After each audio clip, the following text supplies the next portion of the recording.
የዛሬው ራት ምን ይሁን? ከማን ጋር ልኑር? ስራዬን ልቀይር ወይስ ባለሁበት ልቀጥል? ይህን ነገር አሁን ልግዛው ወይስ ቆይቼ? ከጠዋቱ መነሻችን ጀምሮ እስከ ማታው መኝታችን ድረስ ህይወታችን በሙሉ በውሳኔዎች የተሞላ ነው። ሳይኮሎጂስቶች እንደሚናገሩት አንድ ጎልማሳ ሰው በቀን ውስጥ በአማካይ እስከ 35,000 የሚደርሱ ውሳኔዎችን ይወስናል። አዎ 35,000። ነገር ግን አንድ ውሳኔዎች አሉ ህይወታችንን ሙሉ በሙሉ የሚቀይሩ፣ የወደፊት እጣ ፈንታችንን የሚወስኑ። እንደዚህ አይነት ትልልቅ ምርጫዎች ፊት ስንቆም ግን አይምሯችን መስራት ያቆማል። ምርጫዎቹ ይበዙብናል፣ ፍርሃቱ ይነክስብናል። ይሄኛውን መርጬ ብከስርስ፣ ያኛውን መርጬ ብቆጭስ እያልን በማሰብ ብቻ እንታገዳለን። ይህ በሳይኮሎጂው ዓለም አናሊሲስ ፓራሊሲስ ወይም ደግሞ በማሰብ የመታገድ በሽታ ይባላል። ብዙ አማራጮችን ከመተንተን የተነሳ አንድም እርምጃ መራመድ አለመቻል እንደማለት ነው። ይህን ጭንቀት እንዴት እናሸንፈዋለን? ምርጥ ውሳኔ ላይ ለመድረስ ሁልጊዜ ስኬታማ ሰዎችን መከተል ብቻ በቂ አይሆንም። እነሱን አርአያ ማድረግ ብቻ በቂ አይሆንም። አንዳንድ ጊዜ ወደኋላ ሄደን የሰው ልጅን አእምሮ ለዘመናት ከመረመሩት ታላላቅ ፈላስፎችና ከሳይኮሎጂ ሳይንስ ጥበብን መቅሰም ግድ ይለናል። በዚህ ቪዲዮ ውሳኔ የማጣት ጭንቀትን አስወግደን የምንወጣባቸውን 3 ታላላቅ የፍልስፍናና የሳይኮሎጂ ህጎችን በተግባራዊ ምሳሌዎች እናያለን። እስከ መጨረሻው አብራችሁን ቆዩ። በ14ኛው ክፍለ ዘመን የኖረው ፈረንሳዊ ፈላስፋ ዣን ቡሪንዳን አንድ የሚያስገን ጥልቅ የሆነ ምሳሌ ያስቀምጣል። ታሪኩ የቡሪዳን አህያ በመባል ይታወቃል። አንዲት በጣም የራባትና የጠማት አህያ አለች። ከፊት ለፊቷ በኩል ርቀት ላይ እጅግ በጣም የሚማርክ ለምለም ሳርና ንጹህ ውሃ ተቀምጧል። አህያዋ ውሃውንም ሳሩንም እኩል ትፈልገዋለች። ሁለቱም ምርጫዎች እኩል ዋጋ አላቸው። አህያዋ ማሰብ ትጀምራለች። ከሳሩ ልጀምር ወይስ ከውሃው? መጀመሪያ ከጠጣው ሳሩ ሊበላሽ ይችላል፣ መጀመሪያ ከበላው ውሃው ሊደፈርስ ይችላል እያለች ታስባለች። አህያዋ ማለቂያ በሌለው ትንተና ወይም አናሊሲስ ውስጥ ትገባለች ማለት ነው። ሁለቱንም እኩል በመፈለጓና የትኛውን እንደምታስቀድም መወሰን ባለመቻሏ በመጨረሻ ምን የሆነች ይመስላችኋል? እዛው በቆመችበት በረሃብና በጥም ትሞታለች። እሺ ከዚህ ምሳሌ እኛ ምን እንማራለን ካላችሁኝ፣ እኛም በህይወታችን ልክ እንደዚሁ እንሆናለን። ሁለት ምርጥ የስራ ዕድሎች ሲመጡልን ወይም ሁለት ልንከተላቸው የሚገቡ የህይወት መስመሮች ሲኖሩን ፍጹም የሆነውን ለመምረጥ ከመጠን በላይ እንጨነቃለን። በሳይኮሎጂው ይሄ ኦቨር ኦፕቲማይዜሽን ወይም ምርጫን ከልክ በላይ የማራቀቅ ስራ ይባላል።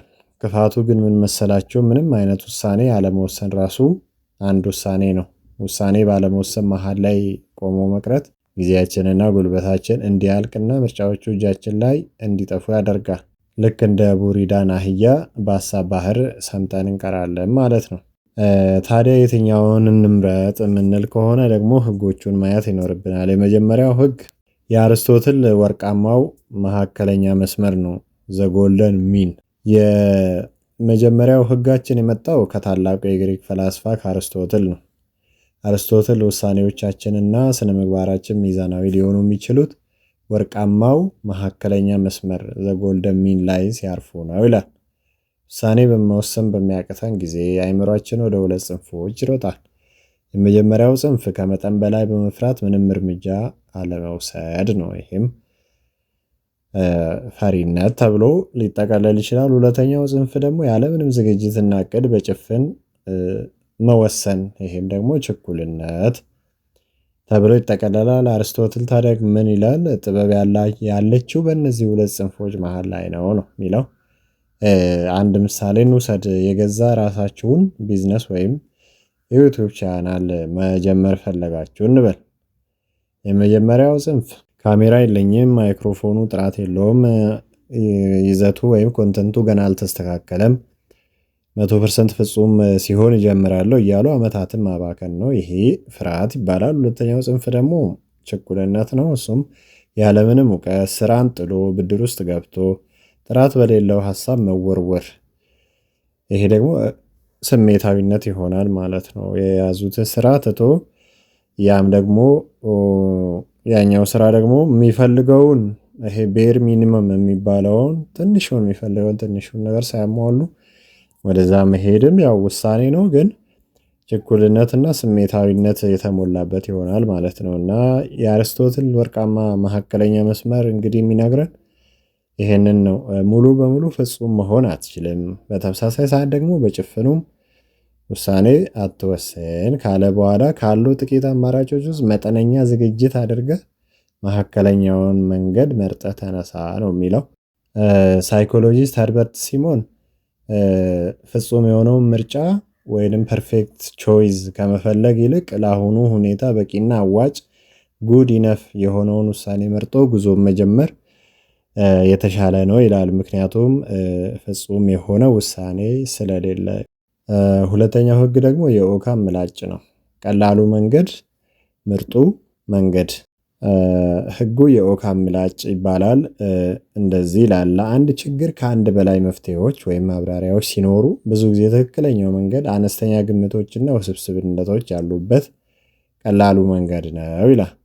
እኛ ሰዎች ስንጨነቅ ቀላል ነገሮችን ውስብስብ የማድረግ የተፈጥሮ ስጦታ አለን። አንድ ውሳኔ ለመወሰን ስናስብ በጭንቅላታችን ውስጥ ሺህ ድራማዎች እንሰራለን። ይህን ብናገር እሱ ይሄን ያስባል፣ ከዚያ ያችኛዋ ተነስታ ይህንን ታደርጋለች፣ ከዚያ ነገሩ ተበላሽቶ እያልን የሌለ ታሪክ እንፈጥራለን። ይሄ አእምሯችንን ያደክመዋል፣ ዲሲሽን ፋቲግ ያመጣብናል ማለት ነው። እስኪ በሰዎች ግንኙነት ውስጥ ያለን አንድ ምሳሌ እንይ። አንድ የቅርብ ጓደኛ ወይም የስራ ባልደረባ ደውለህለት ስልኩን አላነሳም እንበል። አእምሮ ወዲያውኑ ስብስብ ትንተና ውስጥ ይገባል። ሆን ብሎ ነው ያላነሳው? ትናንት የተናገርኩት ነገር አስቀይሞት ይሆን? ከሌላ ሰው ጋር ስለ እኔ እያወራ ይሆን? እኔን መቅረብ አልፈለገም ማለት ነው እያልን ግምታዊ የሆነ ሀሳብ አእምሯችን ውስጥ እንዲመላለስ እንፈቅዳለን ማለት ነው። ይህ የኦካም ምላጭ የሚባለው ህግ እዚህ ጋር ነው የሚመጣው። ሁሉንም ውስብስብ ግምቶች በምላጭ ቁረጣቸው ነው የሚለው። ቀላሉና አነስተኛ ግምት ያለው ማብራሪያ ምንድን ነው? ስልኩ በአቅራቢያው የለም፣ ወይም ስብሰባ ላይ ነው፣ ወይም ተኝቷል ብሎ መደምደም። ታዲያ ለምን አእምሮን በጭንቀት አውከዋለህ ነው በቃ ጥያቄው።